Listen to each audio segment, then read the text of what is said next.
All right, today on the Code Bet Daily, we have an unexpected run-in on the set. It's fantastic. The set actually half falls apart. Stats guy, what have you got for us today? Yeah, I'm looking at some more bets in the FA Cup and a big take in the F1. What about you? I really focus in on the Arsenal game tomorrow, and I tip the best team in the NRL. I'm not biased at all because I support them. It's Code Bet Daily. It's really good. Check it out.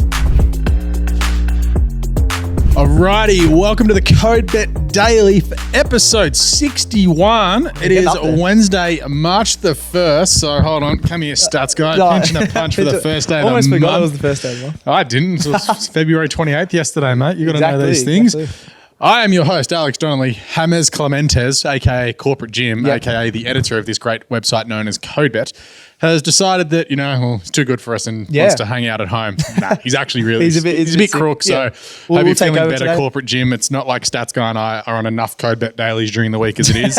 The saturation is real. But the Stats Guy's here. How are you, Stats Guy? Very good. I was very happy with the results in the FA Cup this morning. Got them all right for once, which is good. I saw Stoke one, so go me. No, Stoke won. Oh, Stoke got beaten by Brighton. Brighton won at Stoke. Yeah, Brighton. If you tip Stoke, I don't know about that. But yeah, that was good morning. Your other game is until tomorrow morning. Grimsby Town. Grimsby Town tomorrow morning. Solomon scored. I was very happy with that. Used on CodeBet Daily, CodeBet.com.au article. So very happy. Oh, look at that. Stats guy giving himself a rap. Absolutely. He's single, ladies. But that's what it is. The CodeBet Daily. It's what it says on the tin. We've got player props, best bets, some futures picks. So I don't know what Stats guy's done. We actually haven't talked about it this morning. He just hits it on the rundown. But it's good because then we have a lively discussion. Absolutely. That's what this is for. Yeah. Never don't talk the rest of the day. Yeah, pretty much. What have you got for us, Stats guy? Yeah, I'm just going to have a look at FA Cup again tomorrow morning. It continues. And then another F1 future. I'm really excited for that. That starts this week. Yeah, I'm sticking fat on one EPL game and then looking forward to an NRL future because the season kicks off tomorrow night. Yeah, it does. I didn't want to give too much AFL away before we do our big AFL show. So I was like, let's get some NRL gear in. Plenty of time for AFL, Phil will be dropping in at some stage, I hope. But yes. Let's get into it. Let's rep in one player prop, whatever's going on in a game or potentially a season going forward if it's the F1 for Stats Guy or in this case, the FA Cup. What have you got for us? Yeah, going for FA Cup. We got Sheffield United who are, I think, second in the championship. So going really well in the championship, but they're taking on Tottenham who have found a little bit of form in the Premier League and I really like them in this matchup. But I'm going to have a look at it. Spurs goal scorer in Pierre-Emile Højbjerg, which I looked that up before. Nailed it, I reckon. I really like him to score a goal. He's not their most prolific goal scorer. Obviously, you got Harry Kane absolutely tearing it up. Sometimes they like to rotate their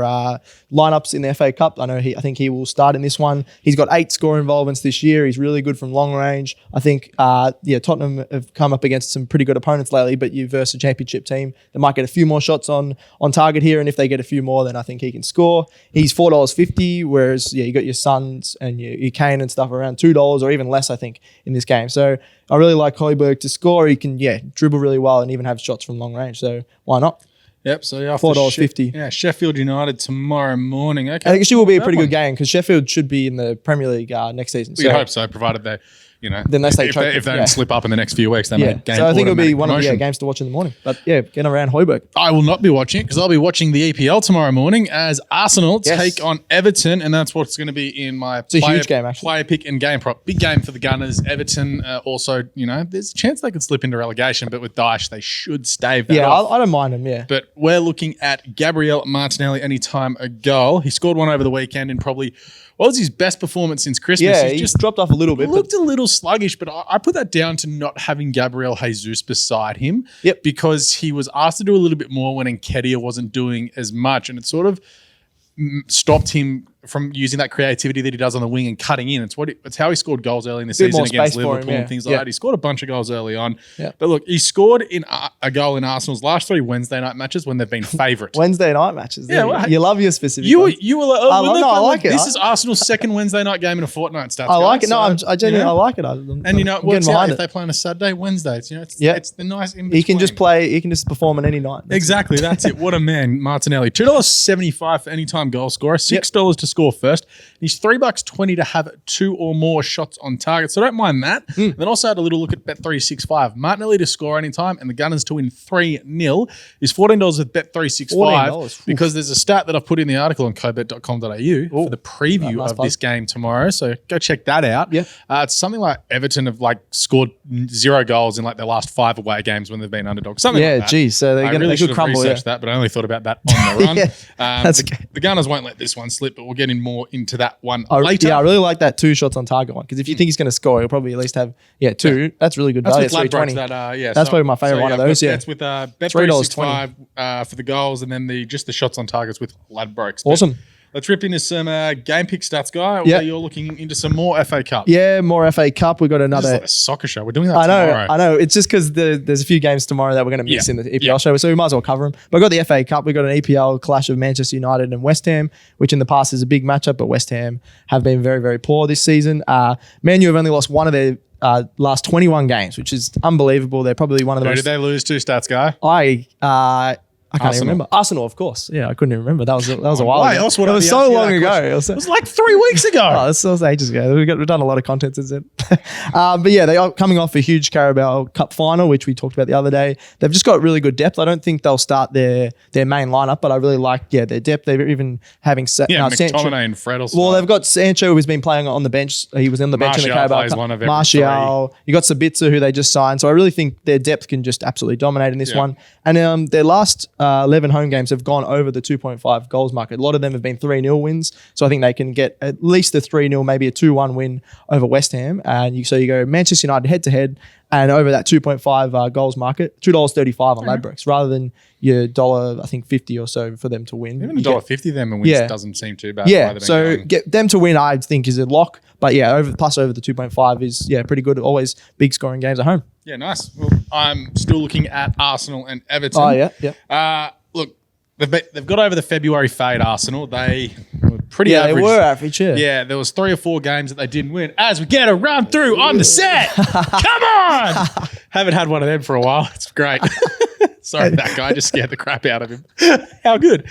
But yeah, over the February fade, Arsenal, where they lost to Man City, they drew with Brentford. That's still making me laugh. That's so good. But yeah, look, last week against Leicester, Arsenal looked fantastic. They looked better against Villa. Not great. They got the win. The weekend when they won 1-0, you were talking about this 6-0. Like, honestly, no free plugs, but go to where the EPL replays are and go watch the highlights. Arsenal dominated that game. No, they actually did, put the ball in the net 3 times. So look. You'll also look at Leicester. They lost to Blackburn this morning, so that just shows either are Leicester going crap or Arsenal going really good. It's a bit in between. That's horrible. Because I don't think Leicester are that good. No, they're not. They smashed Tottenham. It's just so weird. The Premier. That's one good thing about the English football at the moment. It's really close, and there's been a lot of upsets lately, as shown from a lot of our tips lately. But yeah, hey, we did do too badly last week. We'll talk about that tomorrow. Anyway, so Arsenal will be looking to improve their record at home this year as favourites. So as betting favourites this year, 10 games, 8 wins, 2 draws.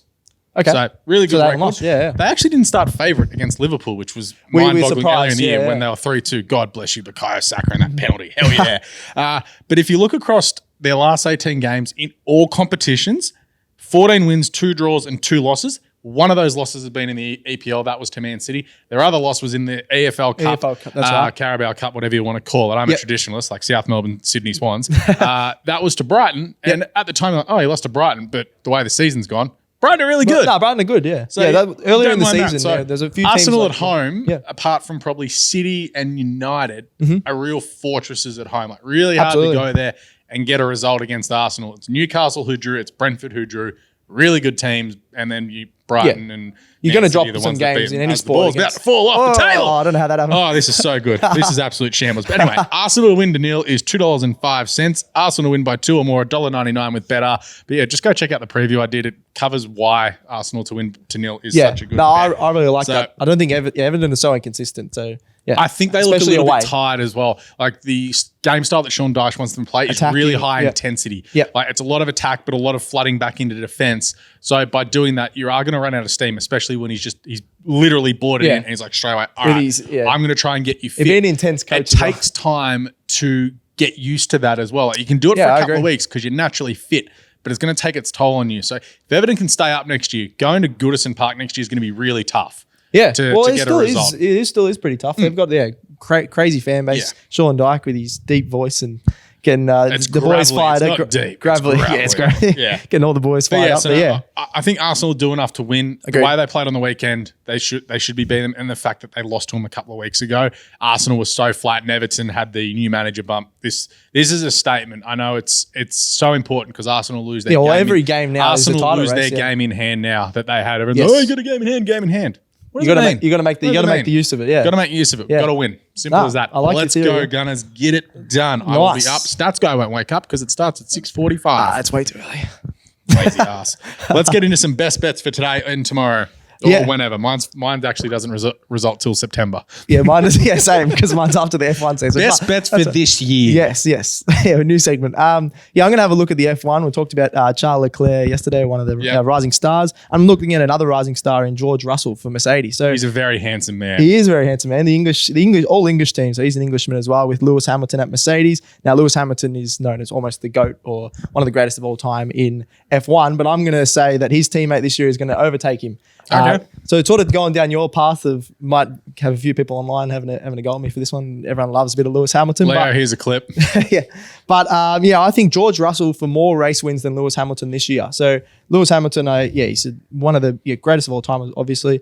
But he was the first season ever last year he didn't get a race win for the whole season. Now they had really poor car last year, Mercedes. They had a lot of troubles, but George Russell got their only win, and that was his first ever win. I think he can take it to another level. It might be the first year as the season progresses that Lewis Hamilton isn't their number one driver. I think George Russell can overtake that. He's really classy in tight situations. Lewis has become a bit more tentative as he's gotten older. He's 38 now. He's dropping off a little bit. He might. Reaction time slows as you're getting older. Yes, true. He could prove me wrong, but he was George was 2 spots ahead of him last year, and I think he can improve that even more. Get more than one win. I think he could get up to even like 4 or 5 wins. George Russell this season. So George Russell more race wins than the great Lewis Hamilton. $2.20. So you're saying Lewis Hamilton is done? I don't want to say that yet because he'll probably prove me wrong. You are an absolute coward. I'm saying in the next few years he might retire. Absolute coward. Well, you like big takes like that. Yeah, I know. This is your time to shine, and you're like, no, I'm not saying. Oh, sorry. I said he will probably retire in the next few years because of this season. Say he's done. Do it. I can't because he's a legend. Earth, you coward. He watches this, so. He doesn't. Anyway, my best bet. Sydney Roosters in the NRL. NRL kicks off tomorrow night. Sydney Roosters over 16.5 wins for 2023. I like this. Also, take the Bucks 70 for them to make the top 4. This is a team that each season, when they start pre-season and come back from their Christmas breaks, whatever, Trent Robertson, gets the board and says, all right, the grand final is insert date, end of September, start of October, and works his way back from there. Yeah. This is a team that every year expects to play in the grand final. Other teams are like, we hope to make the top 8 and play really well. Roosters like, nah, we're going to win the premiership. Every year. That is a Sydney Roosters thing. And it's a good team to follow. Great team to follow. Love my Roosters. Been great. You know, eastern suburbs. Hell yeah. Everything's expensive. It's awesome. Thank you, Uncle Nick. Anyway. What? Nick Politis. So you don't understand. All right. Melburnian. But anyway, Joseph Suiali's had another season under the belt. And importantly, Sam Walker, their halfback, has had another season in the gym. He needed to put on a bit of size. He's only 20 years old. Yep. You've also got James Tedesco is one of the best players in the world. I know that. Also got Manu there and Daniel Tupou. Like you've got 4 blokes who could literally, if you wanted to at any club in the world, play fullback. It's just so good. Yep. Brandon Smith, the cheese. Yeah, I know he's come across from the Melbourne Storm. He's playing hooker and he adds to that depth that the Roosters had. That was probably one position that their depth wasn't great. Yeah, okay.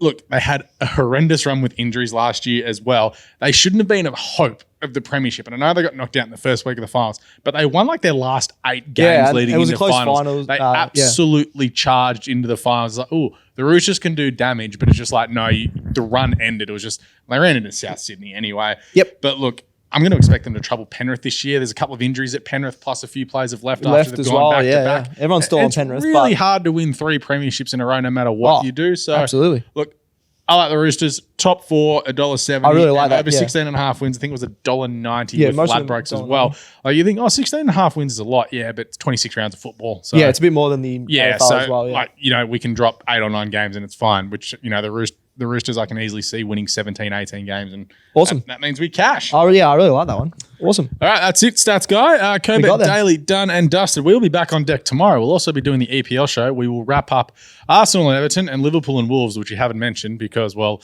it's Liverpool and Wolves. Yeah. But for the sake of our tipping thing, we're both tipping Arsenal. Yes. And yes. Liverpool and Wolves? Yeah, I think, and the unders. I'm going the Liverpool and the unders. I think you get over. I'm going to tip the draw. Tip the draw, all right. Yeah, all it's, right. It's at the Molineux, right? No. I haven't even looked. It's at Anfield, so I wouldn't be tipping the Wolves. I did have to preview the game, so I hadn't looked as of yet. I'm still going to tip the draw. Fair Liverpool enough. Looked horrendous Both over the weekend. been out of form, yeah. All right. So yeah, let's go with that. Get around the show, please, and thank you. Like, review, subscribe, and star it. What else have we got there, Stats Guy? Get around the social medias. Yeah. You are actually going to put in some time this afternoon to do stat of the day. I'm going to make you do it because literally you finally did one yesterday and it was my stat. Yes. So well done on that. Leo, please put that in. Send in any questions via the socials, any bets. Mark McAllion, thank you for your questions, but Stats Guy's really holding out on us. But I think that's it. Yeah. We got through it with some interruptions, but we got there. That was great. That was probably my favorite part of the show. Thank you, Stats Guy. Thank you. Thank you, Gerald, for putting together this new set with the way that lovely we're sitting. fauna. We've got some plants and some foliage. We're up. We're going really well here. I love it. But, thanks to me for hosting this shamble of a show today. It's been all over. No, thank you. But what do we say here today, Stats Guy? Yeah, gamble responsibly. May all your picks come in. Happy punting up the Gunners, and we will catch you tomorrow. CodeBet Daily out.